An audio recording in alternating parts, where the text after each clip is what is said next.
Namaskar, everybody. Are you able to hear me?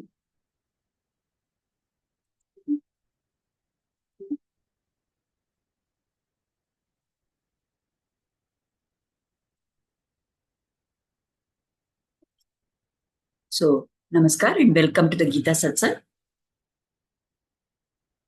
We'll start with Prarthana.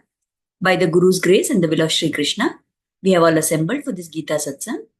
May we have their guidance to be able to learn and adopt the things which will help us to grow spiritually. Let us chant the shlokas. Vasudeva Sutam Devam Kamsachanuramardanam Devaki Paramanandam Krishnam Vande Jagadgurum Krishnaya Vasudevaya Haraye Paramatmane Pranatah Kleshanashaya Govindaya Namo Namaha Namostu Te Vyasa Vishala Buddhe Ullara Vindaya Tapatra Netra Yena Tvaya Bharata Taila Purnaha Prajvalito Jnanamaya Pradipaha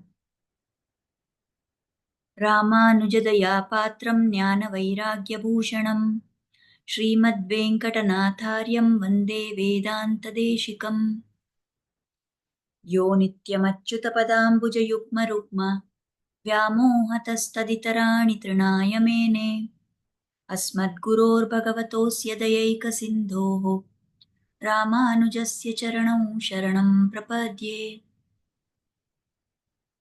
So with prayers at the lotus feet of the Acharyas, let us start today's satsang.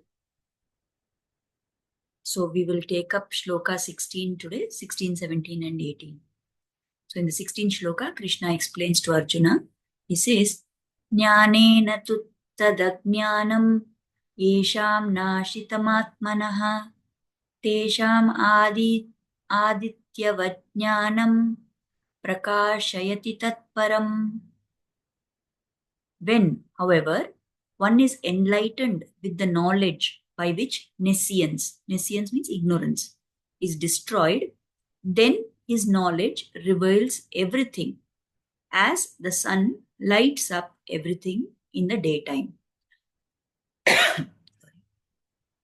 So in the past satsang, in last satsang, we had seen about how Atma was called by the terms Prabhu and Vibhu. And we saw that nothing is actually experienced by the Atma. But because the body, the Atma identifies with this body, therefore the feeling we get is as if this I, this Atma, is experiencing things. Now, here Krishna is explaining about how that what we are having, that ajnana, that lack of jnana which is there, what is the cause of that and what can destroy that ajnana? He's telling. So, for example, now many times we have noticed that when things happen to us in our family, right, we are very badly affected by those if negative things happen. Like, say, there is a child who is studying in school or college and that child does not study properly, that child scores less marks, or the child is badly behaved, and or there are complaints about our children from other people, or suppose somebody is not able to get along with the spouse, they always are having fights and arguments, or suppose the spouse is having some kind of an illness, right? All such events, we get very badly affected. But this same situation, suppose it is that I am traveling in a train or a bus and there is someone who's traveling along with me, and let us say there is a couple who is traveling with me and they seem to be having a fight. Do I get affected by that? I don't really get affected. I may think that why are they behaving like this? But I will not feel sadness for that, or I will not feel anger at their quarrel, isn't it? Similarly, somebody who is traveling with us narrates some problem in their life. Out of sympathy, we may say, oh, yeah, I'm feeling bad for you, or something like that. But then that is only whatever we are telling by words, isn't it?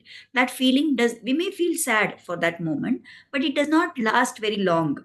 The minute our journey is over, the minute our connection with those people is over, then we immediately forget about it and we don't even feel that those are problems for us to worry about, isn't it?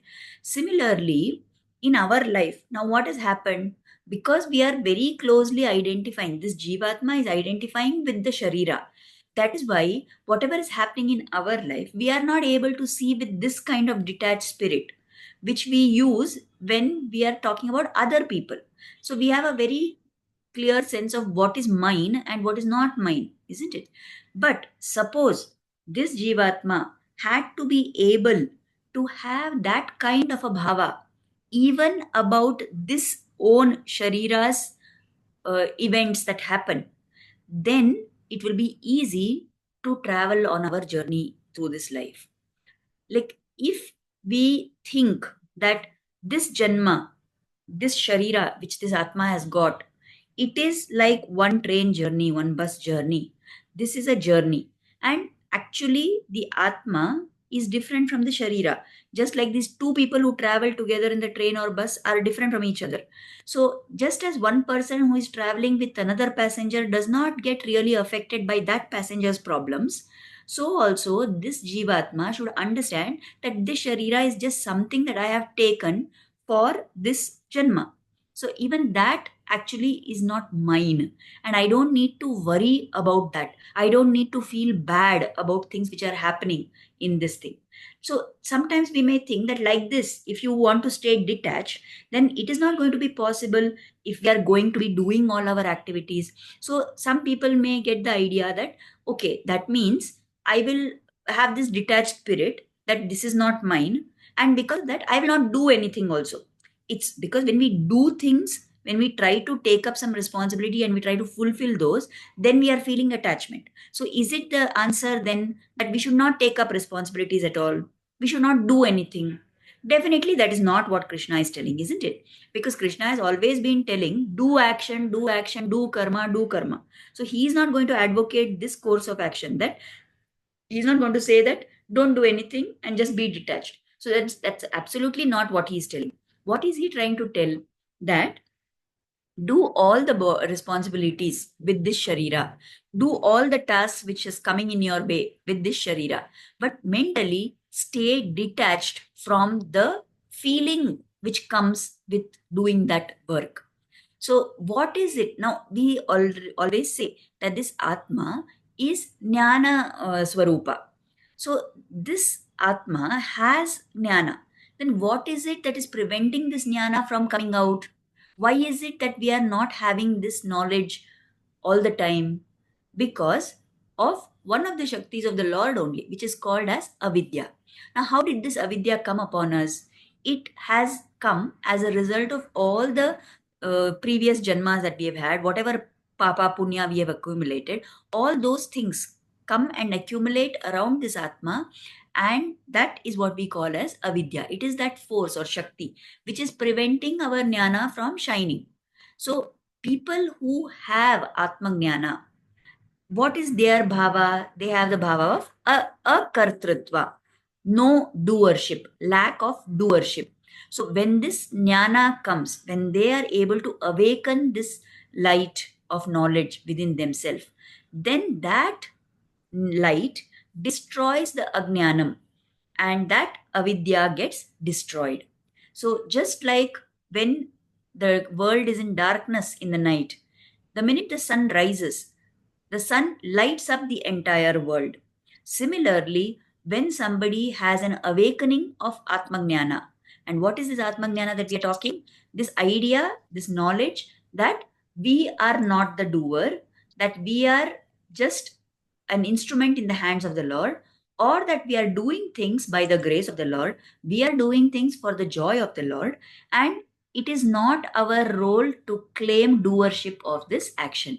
So if we can have that akartrutva, that jnana of that aspect, then all the avidya will be destroyed and we will be able to go through our life in an easier way. Now, what will happen when that jnana wakens within us, right? By attaining such Atmajnana, this cycle of repeated Janma Mrityu, why it is coming? Because of the karmas we are doing. We are getting attached to the actions which we are doing, and because of that, we get papa, we get punya, and that vicious cycle goes on and on and on, and we repeatedly take birth again and again. But if somebody attains Atma Jnana, then what happens?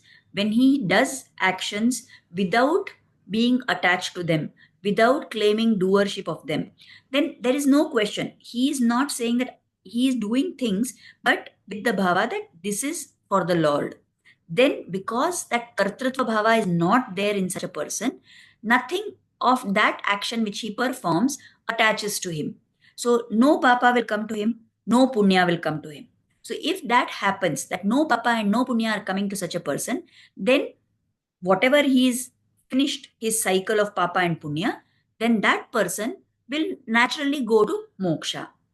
So sometimes it may seem to us that why again and again in different ways from different angles, using different words and sentences, Krishna is telling the same thing again and again, right? Sometimes it appears as if, oh, the same thought has been being told repeatedly so many times. But that is true because this thought, this idea is very volatile. It is something which evaporates, which we forget very quickly.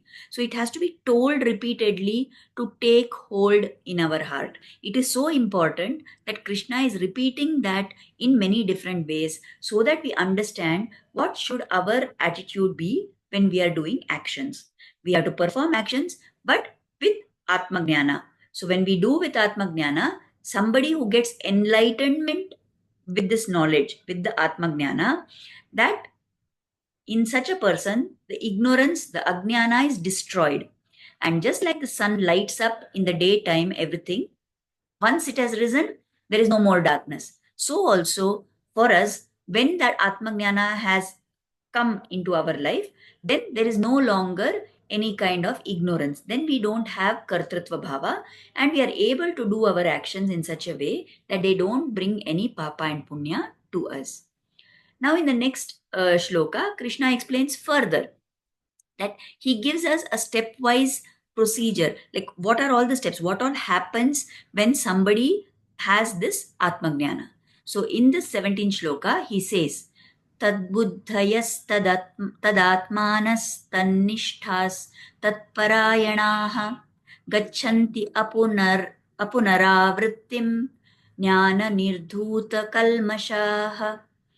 When one's intelligence, buddhi, mind, manas, shraddha, nishtha, faith, and refuge are all fixed in the Supreme or in the Atma. You can say Atma or it can be interpreted as Paramatma also.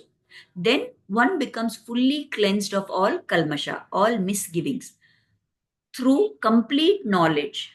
And such a person proceeds straight on the path of liberation. So here we are being told what are the steps by which we will get Atmajnana. So in these steps, if somebody goes on this path, then there is no question of that person coming back into samsara. So punaravritti means to come back or to return again and again. Again and again, the repetition of this cycle. A punaravritti means there is no such return.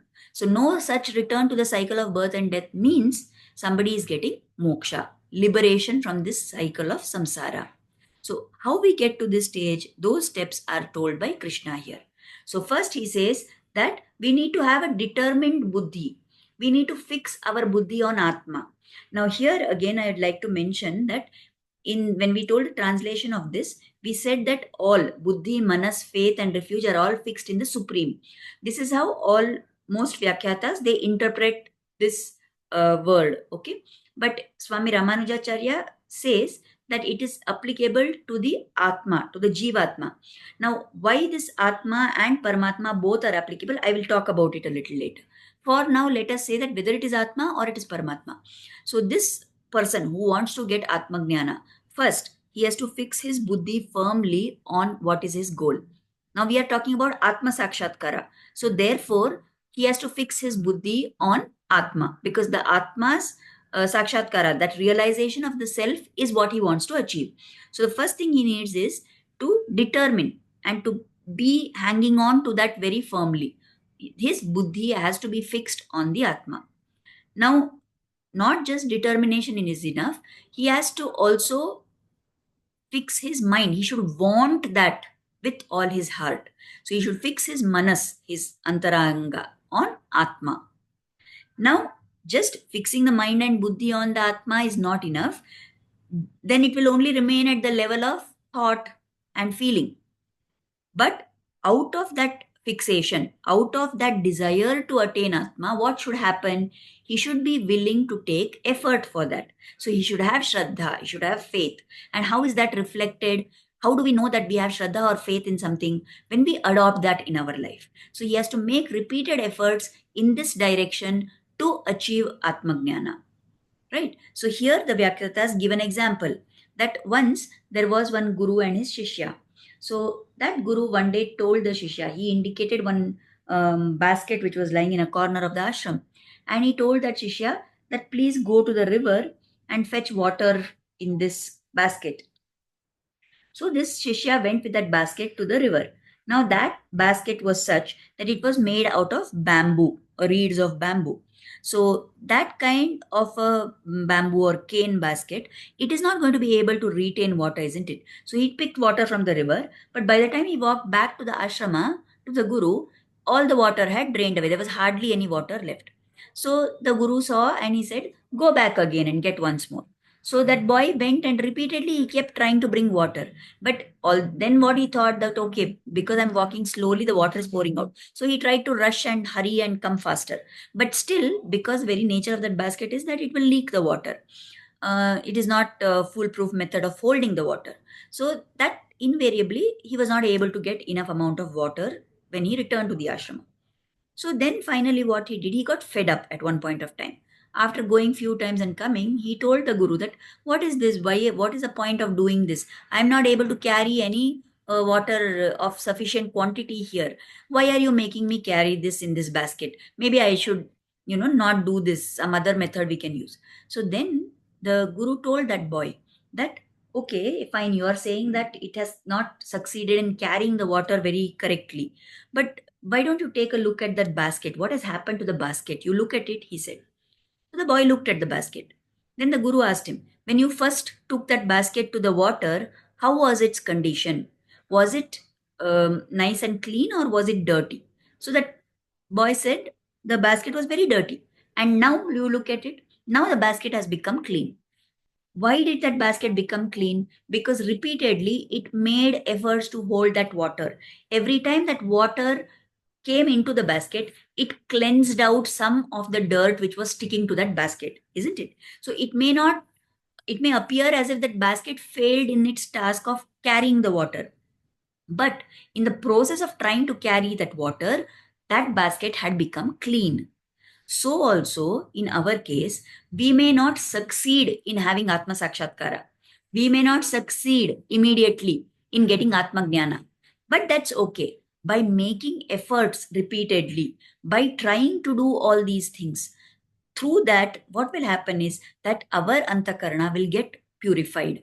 And when we are cleansed, every time we try to not have kartrutva bhava, every time we try to do things for the joy of the Lord without seeking our personal gain in them, every time we focus on doing karma without feeling doership in that, without wanting a particular selfish outcome out of that, whenever we are making efforts for this, in that process, we may not succeed in doing that completely also. But when we make that effort, then that effort is what is going to cleanse our antakarna.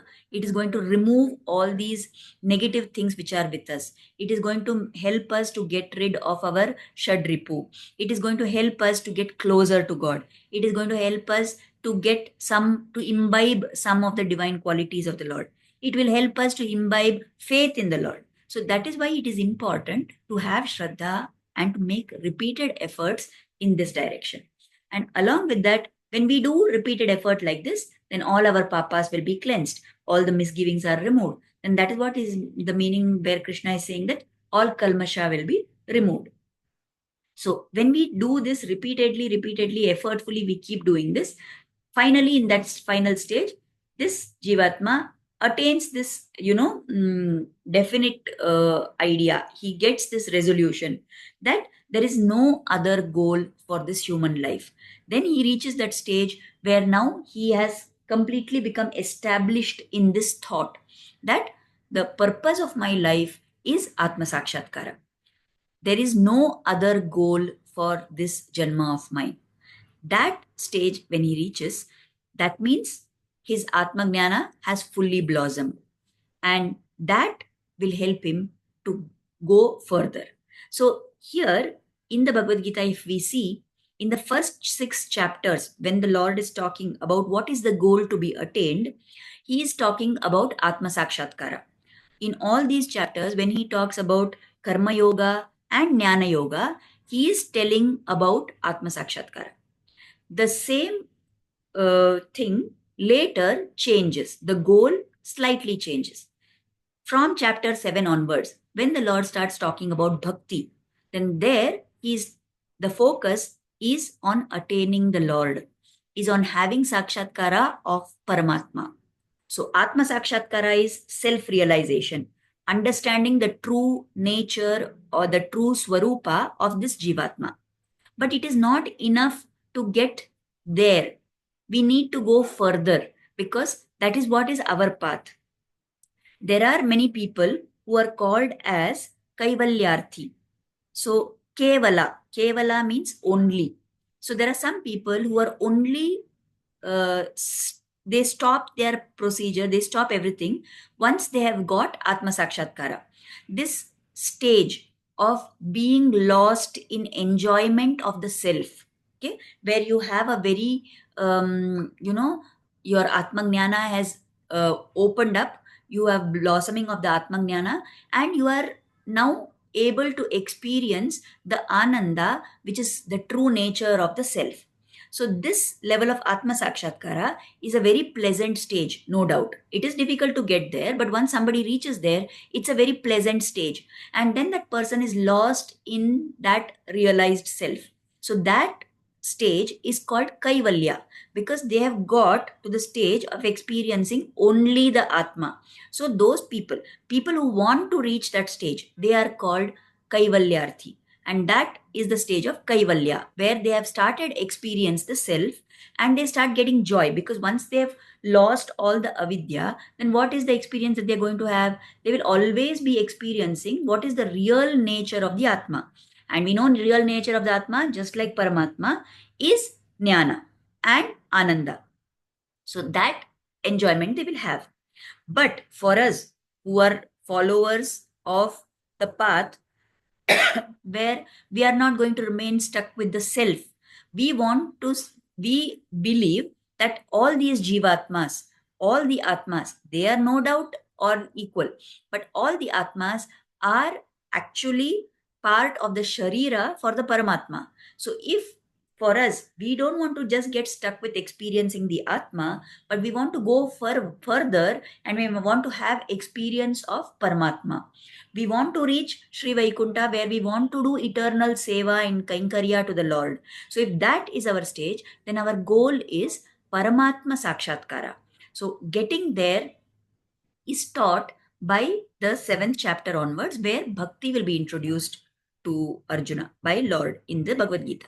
So right now, whatever we are talking about, this is what I said, that in this shloka, whether we are saying supreme, this supreme is how everybody interprets it, that everything is fixed. You fix your mind, buddhi, everything on Paramatma.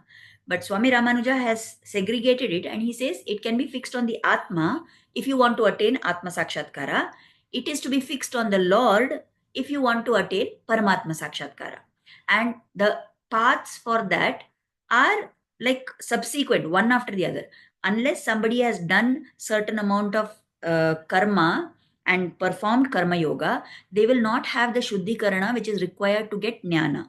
And after doing their sadhana with this karma and jnana together, then they will reach the stage where they will feel bhakti for the Lord.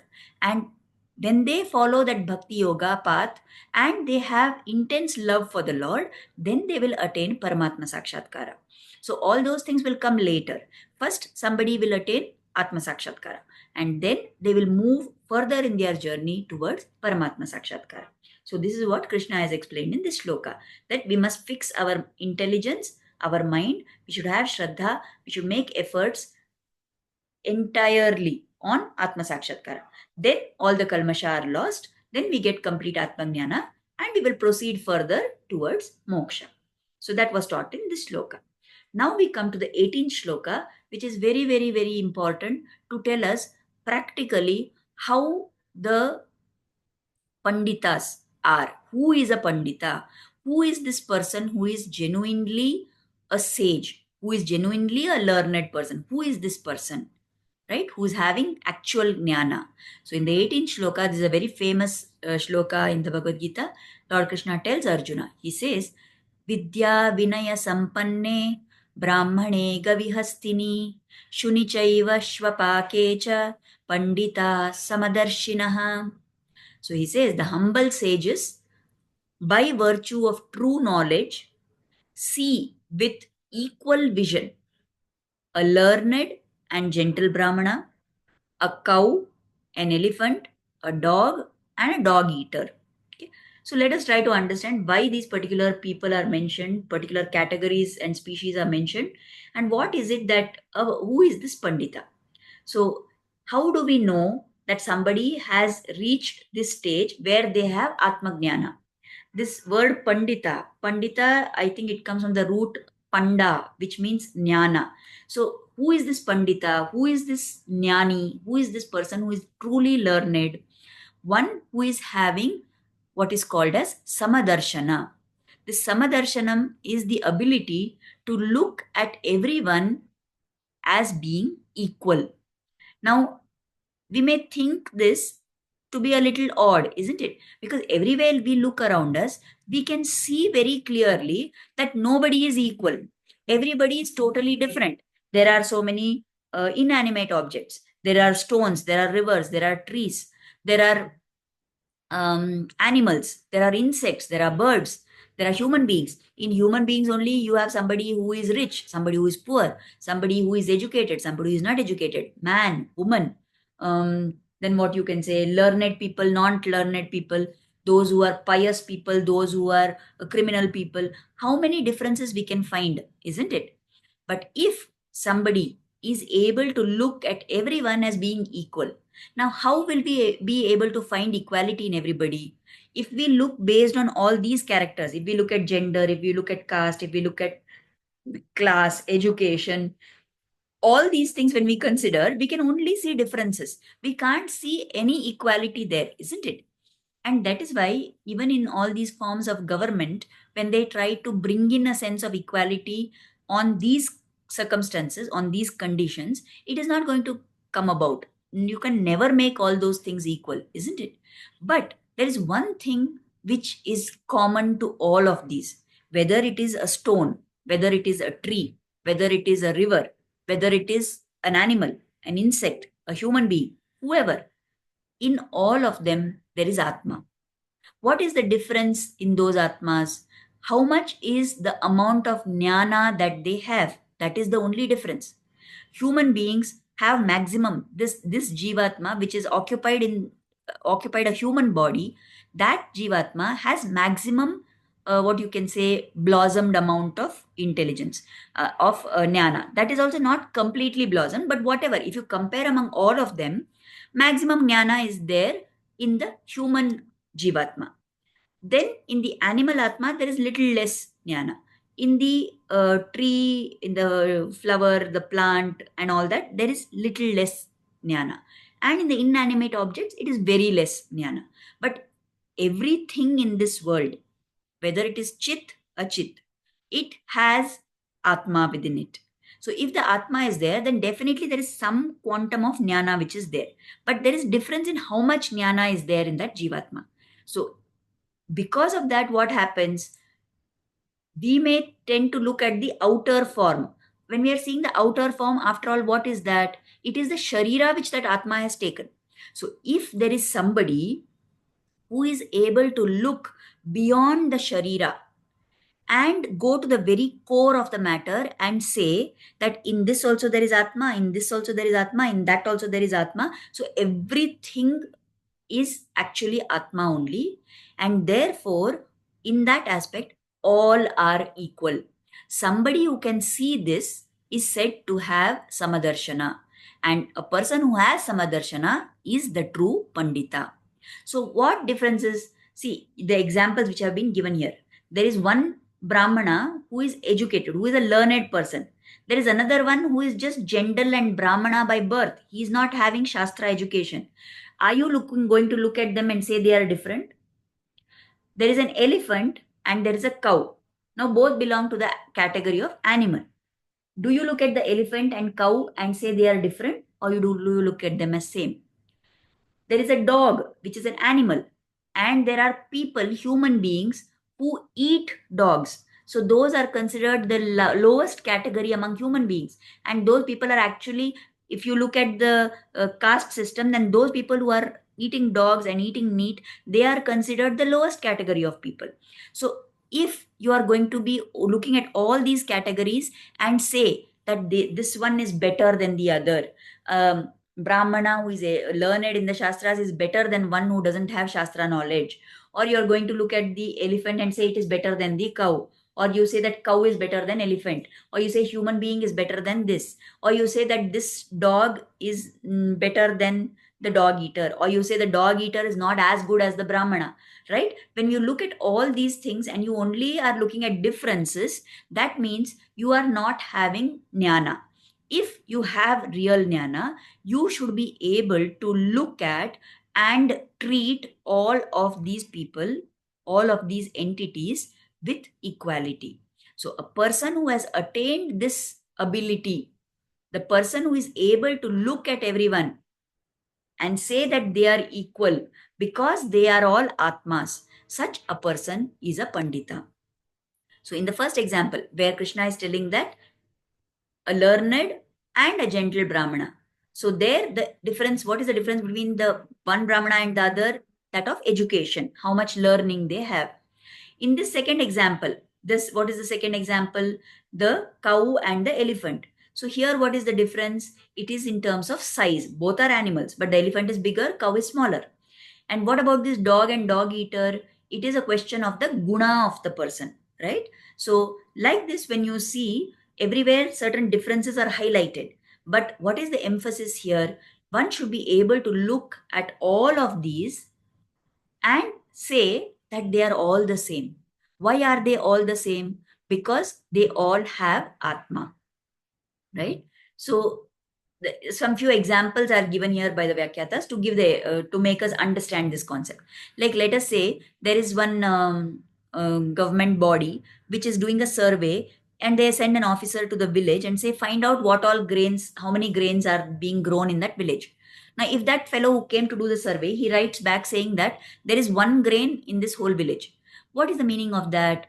Does it mean that there is only one grain which has been grown there? No, what it means is that the entire village is growing grains, but it is that one particular grain that they are growing. Like that. Similarly, if we look at our country now, we have Karnataka, we have Maharashtra, we have Andhra Pradesh, you have Madhya Pradesh, you have different states. So that way, if you look, they are all different. But if you look, go to the higher level and see, we see that they are all part of Bharatadesha. So then that is the level of Samadarshana. You're not seeing differences among states, but you're able to see that yes, they are all Bharatadesha, right? There is this incident which is told in the Srimad Bhagavatam, that we know Veda Vyasa. He is the person who wrote the Mahabharata. He is the person who composed the Srimad Bhagavatam. His son was Shukamuni. So this Shukamuni was born as a realized soul. And in fact, he didn't want to come out of his mother's womb. So he stayed there for, I think, 16 years or something. Then he was born.